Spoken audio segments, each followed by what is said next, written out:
Morning, dear students. Today we read lesson 4 and your lesson 4 is Ishun Boshi.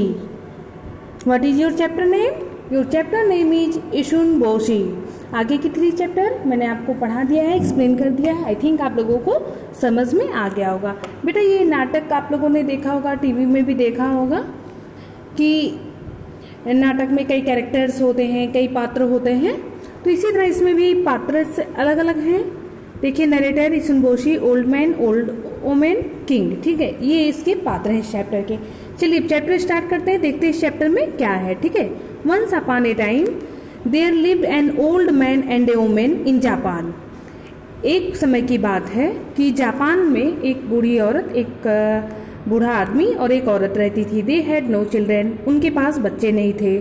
They prayed and prayed for a baby. वह दिन प्रतिदिन क्या करते थे, वह प्रार्थना पे प्रार्थना किए जाते थे कि उनके पास भी एक बच्चा हो. Soon a baby boy was born to them. और जल्द ही उनको एक लड़का पैदा होता है. The baby was as small as the old women's finger tip. वह बच्चा इतना छोटा होता है जैसी उस बूढ़ी औरत की फिंगर टिप होती है. The old couple loved the boy very much. वह बूढ़े जो दंपति थे वह उस बच्चे को बहुत अधिक प्यार करते थे. The boy grew up to be a good man. और वह लड़का धीरे धीरे एक अच्छे व्यक्ति में मतलब बढ़ रहा था. But he did not grow at all in size. लेकिन उसकी जो ग्रोथ थी उसका आकार नहीं बढ़ रहा था. This is why he was named Issun Boshi. और शायद इसी कारण उसका नाम इशुन बोशी रख दिया गया. One day he went to talk to his parents. एक दिन वह अपने माता पिता से बात करने गया. फर्स्ट थिंग देखिए Issun Boshi. Dear mother and father I want to see the world. कहते हैं मेरे प्रिय माता पिता, मैं पूरा संसार देखना चाहता हूँ. Old man, okay son, you may go and see the world. ठीक है, तुम जाओ और पूरा संसार देखो. Take this needle with you. और ये निडल अपने साथ रखो. You can use it a short. It will protect you. ये तुम्हारी रक्षा करेगा और ये तुम्हारा हथियार है. Old women, here take this soup bowl. और ये सूप बाउल अपने साथ रखो. एंड चॉपस्टिक, और ये चॉपस्टिक भी रखो. You can use the bowl as a boat. इस बाउल को तुम बोट के रूप में उपयोग कर सकते हो. Chopstick as a paddle. नाव चलाने के लिए हमें पैडल की भी मतलब एक ज़रूरत होती है, तो तुम इस जो चुप स्टिक है उसको नाव हाँकने के लिए बना लेना. Take these straw too. और इन स्ट्रॉ को भी रखो. You can make a cover for yourself with them. और ये तुम्हारी क्या करेंगे, रक्षा करेंगे. ऊपर से तुम इनसे ढक लोगे अपने आप को. सेकेंड सीन देखिए. Issun Boshi went down the river using the soup bowl as a boat and chopstick as a paddle. और उस सूप बाउल और चॉपस्टिक को नाव बनाकर और पैडल्स बनाकर वह नदी में चला जाता है.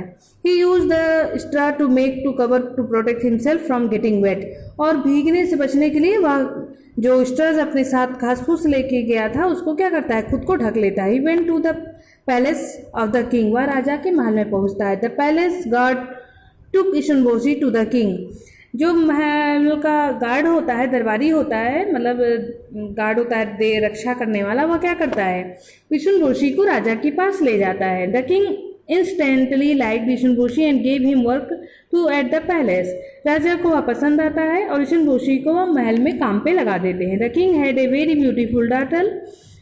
राजा के पास एक बहुत ही सुंदर लड़की थी. Issun Boshi used to help the princess. Issun Boshi उस राजकुमारी की मदद करता था.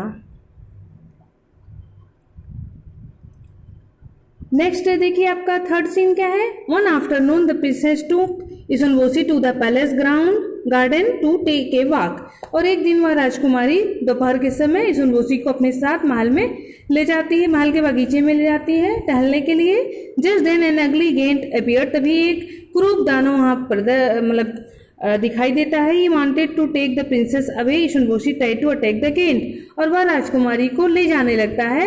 इशुन बोशी उस पर आक्रमण करने का, दानों पर आक्रमण करने का प्रयास करता है. The giant open his mouth wide and swallow little Issun Boshi.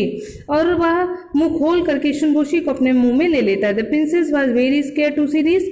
और यह देख करके राजकुमारी काफी क्या होती है, डर जाती है, घबरा जाती है. Issun Boshi used his needle like a sword and poke the giant hard in his stomach.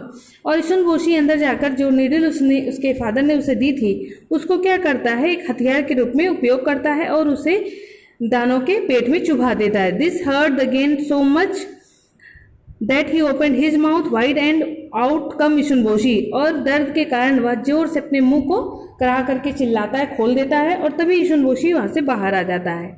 He fought the giant bravely, वह उस दानों से बहादुरी से लड़ाई करता है। Just then the king come, तभी राजा वहां आ जाता है। किंग टू द सोल्जर, राजा के मतलब सैनिकों के साथ आते हैं। Catch the giant and take him away, इस दानों को पकड़ो और ले चलो। Issun Boshi thank you for the saving the princess. राजा कहते हैं ईशुनबोशी राजकुमारी की सहायता करने के लिए धन्यवाद। I will give you your wish ask what you want, मैं तुम्हारी इच्छा पूरी करूंगा, तुम क्या चाहते हो मुझे बताओ।